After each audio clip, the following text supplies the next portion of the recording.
O tema que a gente trouxe hoje é uma pergunta. Quem é minha mãe e quem são meus irmãos? Puxa vida, perguntinha boba, né? Rapidinho a gente responde. Vamos ficar aqui meia hora, 40 minutos para responder uma perguntinha só dessas. Eu, por exemplo, Gaspar, se me perguntarem quem é a sua mãe, né? Quem é a minha mãe, é a Dona Maria. A Dona Maria, Maria das Graças. Graça para os mais próximos. E lá dos seus 66 anos, ela ainda gosta que chame ela de Gracinha. E quem são os meus irmãos? No meu caso, irmãs também. A Gislaine e a Mileide. Aí vocês pensam, né? Gislaine, Gaspar, Mileide. Nomes criativos, né? Só podia ter como pai e mãe José e Maria.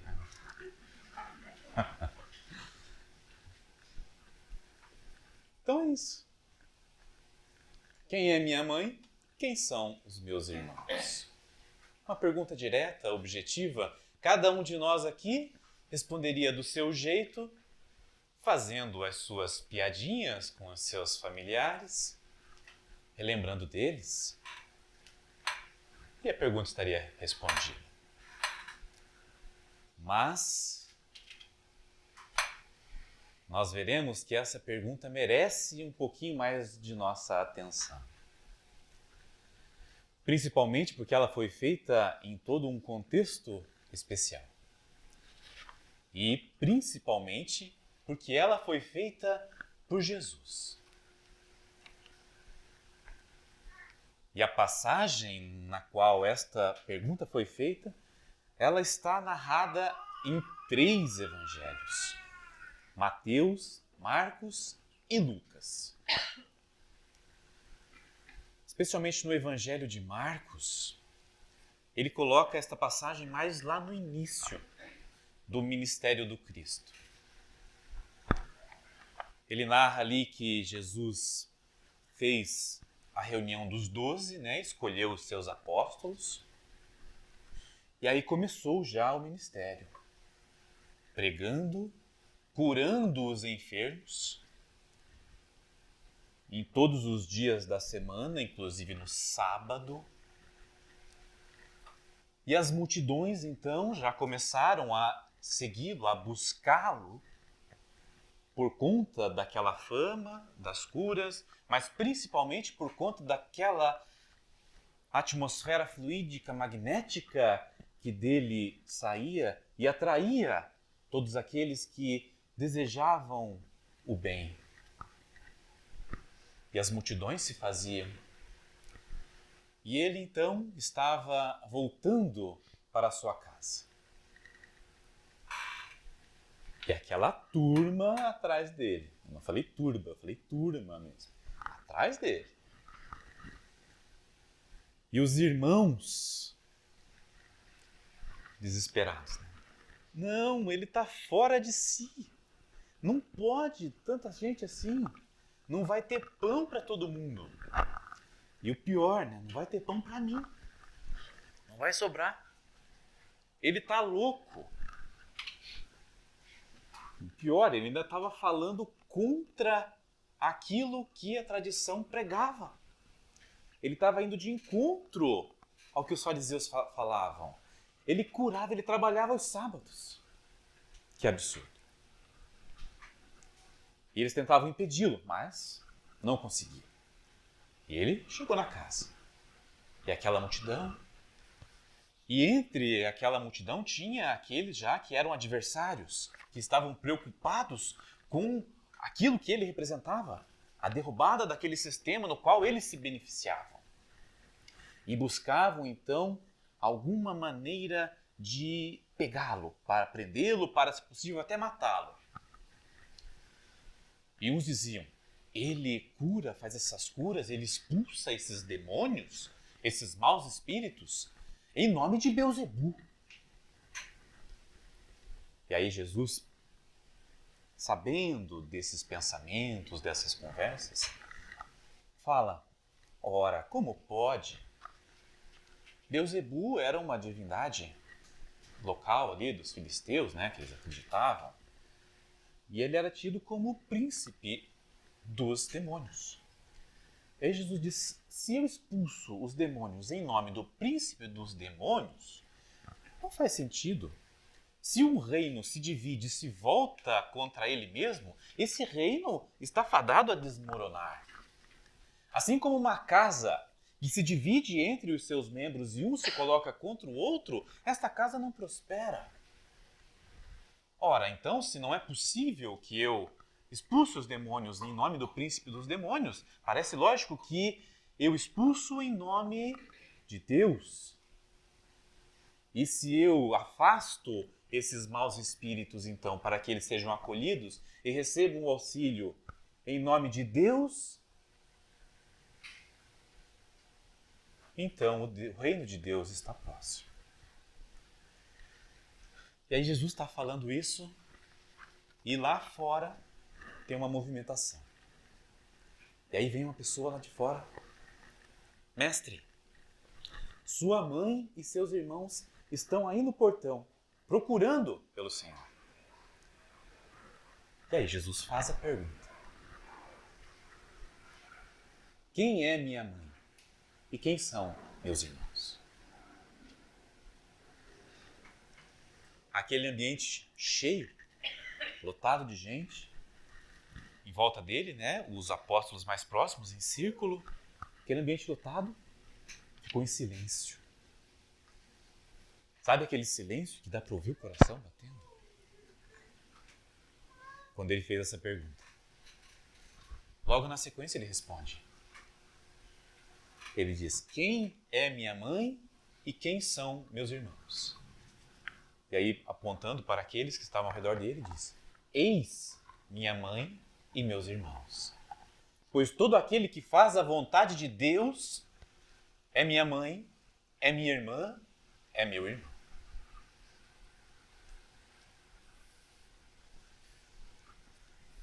Jesus falava ali para aquelas pessoas que viviam em uma sociedade onde a família era muito importante. Era uma sociedade patriarcal, com o homem, o pai, sendo o chefe da família.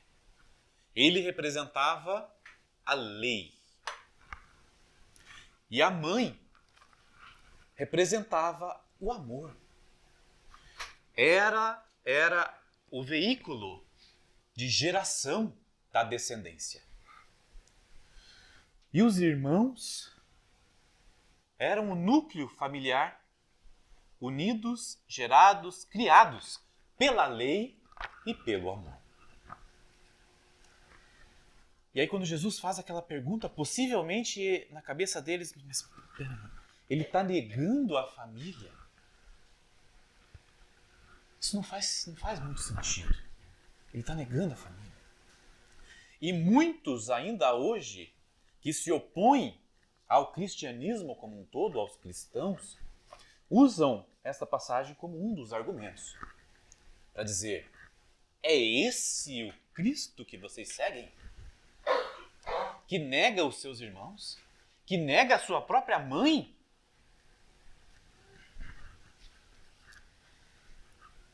E nós, quando lemos essas passagens e não temos o cuidado de nos aprofundarmos, nós nos colocamos também em dúvida, confusos. Mas temos a bênção hoje de ler estes ensinamentos iluminados com a luz do Espiritismo. Kardec, no capítulo 14 do Evangelho segundo o Espiritismo, ele coloca essa passagem. O título do capítulo é Honrai Pai e Mãe. E ao comentar esta passagem, esta pergunta e esta colocação de Jesus, ele começa justamente falando da impossibilidade de Jesus ser incoerente Porque muitos dizem, parece que ele está em contradição com tudo que ele ensinou, com tudo que ele exemplificou. Então, será que ele falou realmente aquilo? Será que as palavras não foram entendidas erradas no momento de escrever os evangelhos, anos depois? Olhando especificamente essa parte, ela é curtinha e ela está nos 3 evangelhos sinóticos, Mateus, Marcos e Lucas, quase exatamente igual. Então, ele falou isso mesmo. Então, se ele falou isso, nós precisamos compreender mais profundamente o que ele está querendo dizer. Porque, de fato, ele não entrou em contradição. Jesus é o Mestre Divino. E em todos os momentos, ele aproveita para nos passar os seus divinos ensinamentos, eternos ensinamentos. E naquele momento ali, se nós olharmos somente o Evangelho de Marcos, com esses pequenos trechos que eu já descrevi rapidamente para vocês aqui, a gente já percebe que havia um contexto especial para ele falar isso. Começava o seu ministério, ele estava trazendo uma doutrina, um ensinamento todo novo, que ia realmente na contramão daquilo que estava sendo falado antes, apresentava a Deus como um pai, e os seus irmãos não entendiam, estavam contra. E a sua mãe, Maria, também tomada pelo amor maternal, também não compreendia a grandiosidade da missão dele. E aí vem a lição do reino contra reino, da casa contra que se reparte, se põe uns contra os outros. E venha, sua mãe e seus irmãos estão te procurando. E aí ele aproveita ali para dar a preciosa lição da família. E ele amplia o conceito de família. Ele tira naquele momento ali, ele tira da matéria, do laço sanguíneo, do laço carnal, a exclusividade do amor, do exercício do amor fraternal. E transfere para o espírito. Porque o amor, ele não está confinado na matéria, no sangue, na carne. O amor e a vida, eles são primordialmente do Espírito.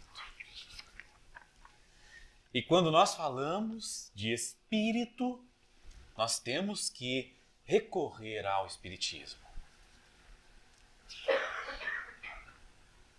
No Livro dos Espíritos,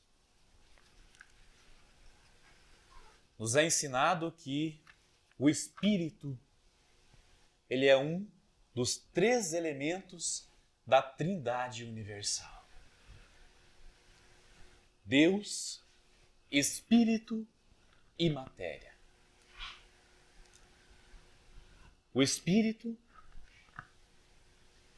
em uma concepção geral, ele é o princípio inteligente do universo. E na individualidade, nas individualidades, o espírito, eles são os seres inteligentes da criação e habitam o universo, habitam os infinitos planetas, atuam e agem na e pela matéria. Habitamos então a matéria e vivemos também no mundo espiritual.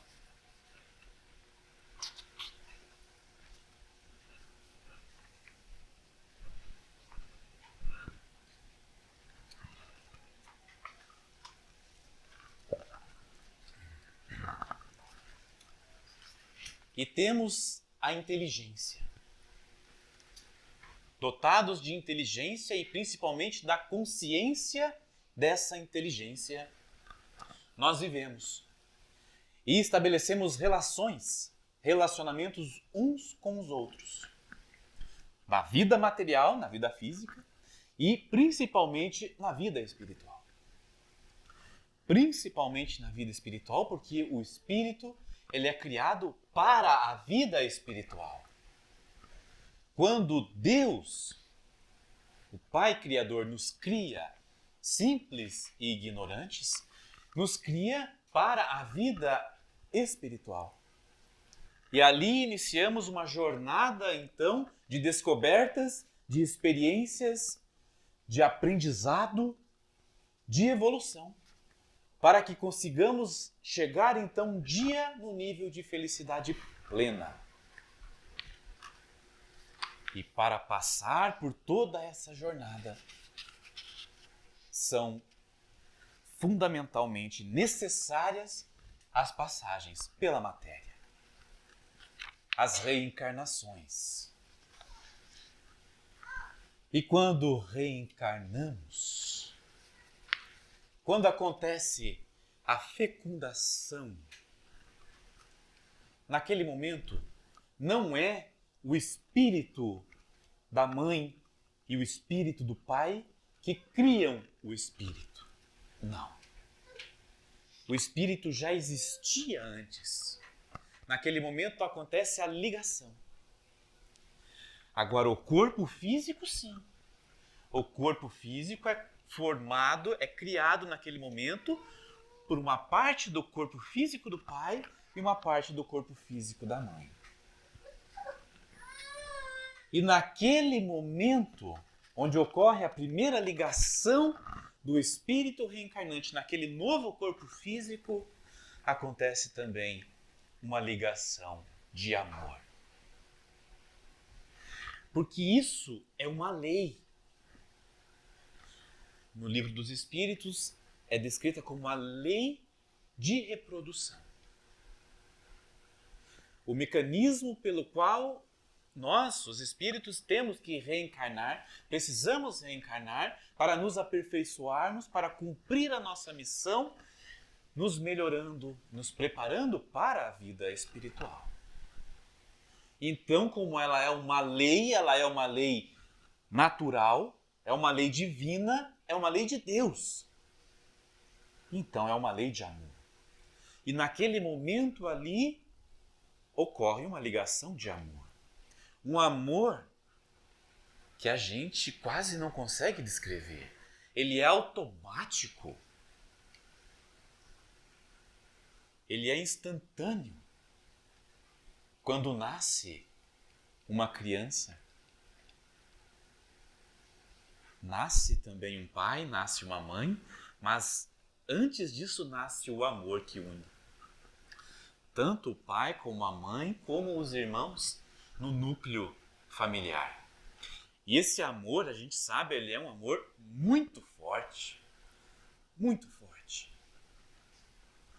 Mas a gente também sabe que esse amor ele enfrenta muitas dificuldades durante a jornada terrena. A família.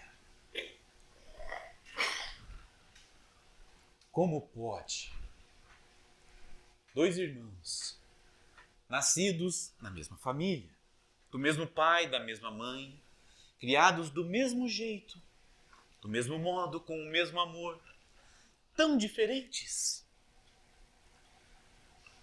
Tantas brigas, tantas dissidências entre irmãos, entre filhos e mães, entre filhos e pais, filhas e mães, filhos e pais. Como pode um filho se dar tão bem com o pai e não com a mãe, e vice-versa também? Como pode? Ora, no momento da ligação, o espírito reencarnante já tinha toda uma vida anterior, repleta de experiências, de vivências, de felicidades e também de dores, de sofrimentos. E aqueles familiares que estão ali esperando por ele, ou que vão fazer com ele, construir com ele aquela família, muito possivelmente participaram dessas experiências anteriores. E inconscientemente nós trazemos isso. E por isso que a gente enfrenta essas discordâncias, essas dificuldades no seio familiar. Muitas vezes são muito sérias, muito sérias. Mas por mais sérias que sejam, aquela ligação de amor que se fez no momento da fecundação, ela não se desfaz.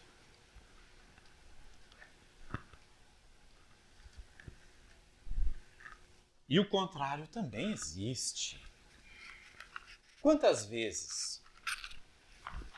Calor hoje, né? Tô vendo que vocês estão sofrendo um pouquinho. Pior que eu não tô achando nenhuma piadinha pra fazer no meio. Pra acordar vocês. Então o contrário também existe. Sabe aquele amigo? Aquelas uniões que acontecem por acaso,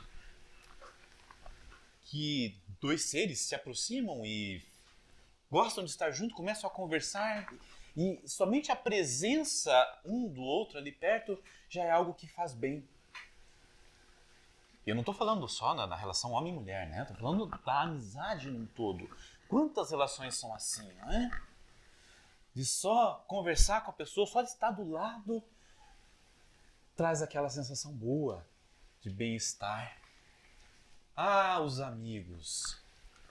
Como é que a gente fala? Amigo é aquele irmão que a gente escolhe, né?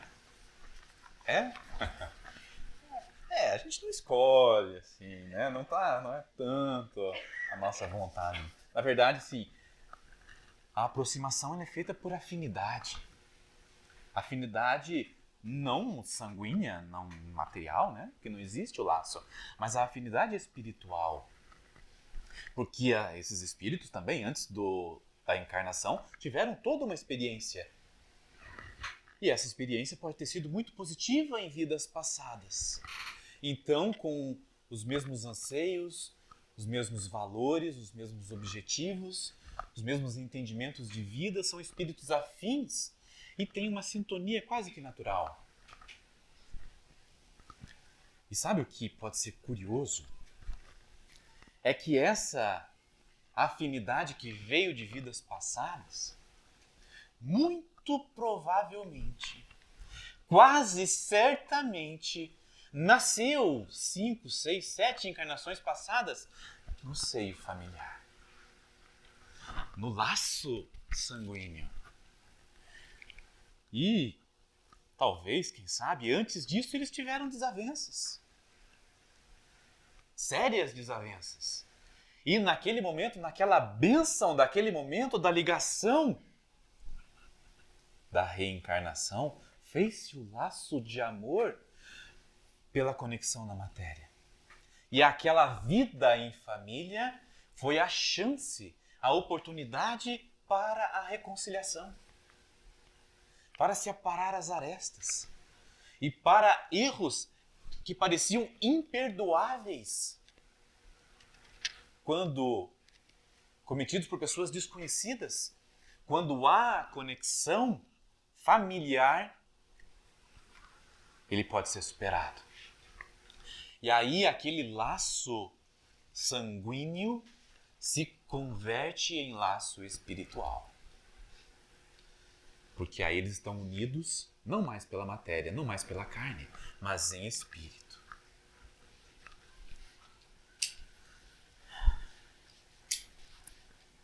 Então quer dizer que a reencarnação, ela não acaba com a família, com os laços de família, como eu pensava. Como muitos aqui podem ainda pensar, e como muitos e muitos e muitos aí fora pensam. Ela não acaba com os laços de família? Não, muito pelo contrário. Se a gente for avaliar, analisar as outras concepções, a gente vai ver que a reencarnação, a pluralidade das existências, é a única que está de acordo com a justiça e o amor de Deus. Ora, pensemos nos materialistas. aqueles que não acreditam em nada além da matéria, em nada além da vida. A hora que cessou a vida física, quando o corpo físico deu o seu último suspiro, cessou o laço. Não há mais nenhum vínculo, a não ser o vínculo da memória.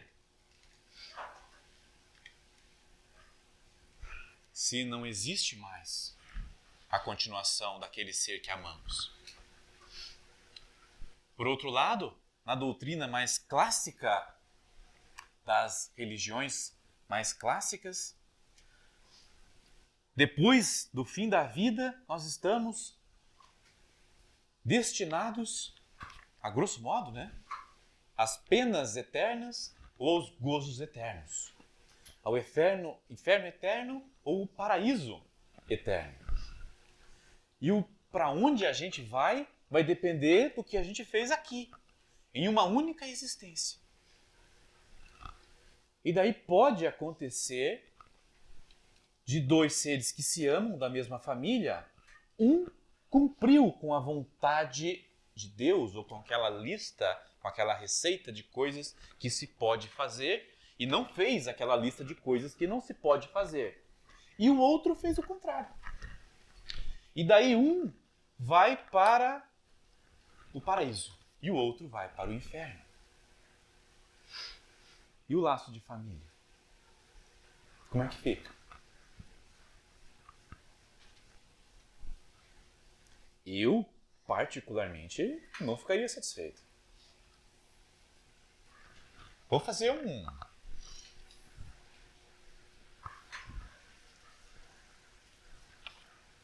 depoimento agora, vamos ver. Se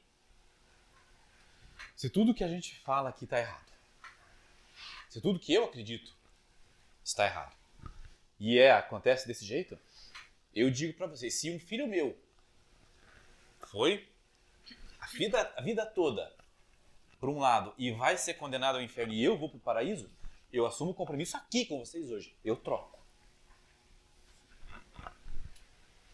Eu troco. Na hora. Eu vou para o inferno e ele vai para o paraíso. Então que laço de família é esse que separa o amor? Não. Aí a reencarnação vem nos dizer, a teologia da reencarnação, vem nos dizer que sempre há uma possibilidade de recuperação. E que depois da morte do corpo físico, aqueles que se amam continuam se amando. Mesmo que a família física se desfaça, porque a família espiritual continua. E esse laço espiritual, diferente do laço da matéria, do laço sanguíneo que se esvai na morte do corpo físico, ele é eterno. Eterno. Quem é minha mãe e quem são os meus irmãos? Jesus não estava negando a sua família ali, não.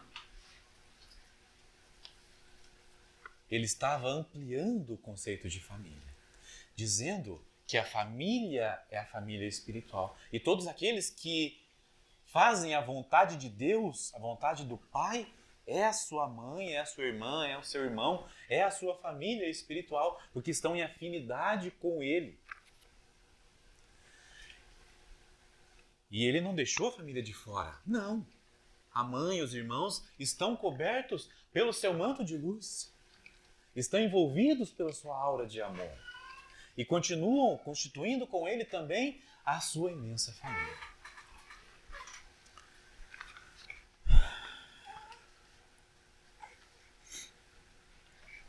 Em uma passagem do Evangelho,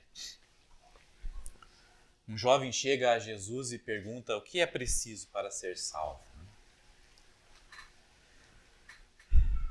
E aí Jesus enumera para ele, nessa ordem: não matarás, não adulterarás, não roubarás, não cometerás falso testemunho, honrarás teu pai e tua mãe, amarás o teu próximo como a ti mesmo.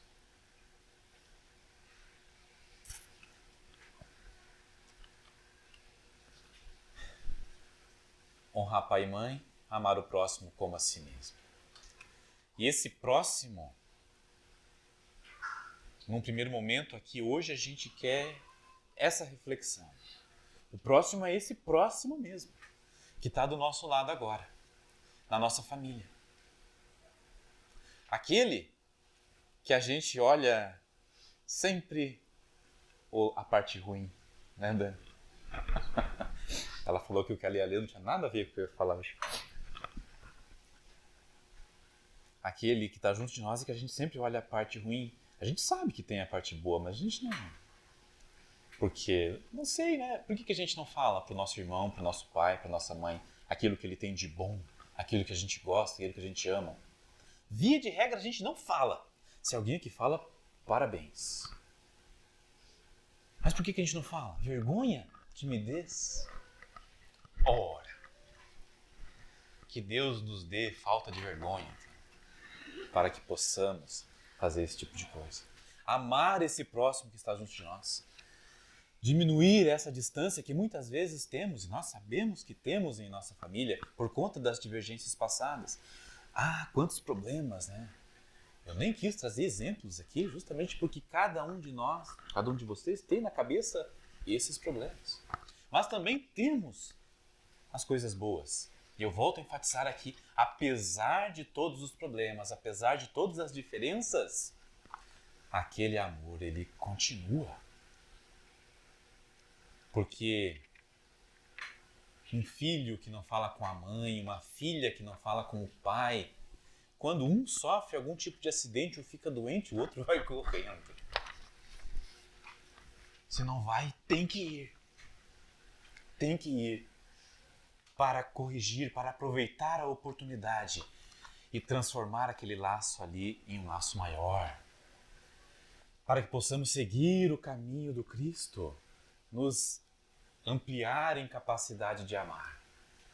Aumentando, então, a nossa família sanguínea. Não importa se teremos 10, 20, 30 famílias sanguíneas, quanto mais melhor. Que essa família sanguínea se transforme numa imensa família espiritual. Para que todos unidos um dia, quem sabe, sejamos uma só família. Uma família universal, uma família em espírito, com Jesus, nosso irmão. Nosso muito obrigado.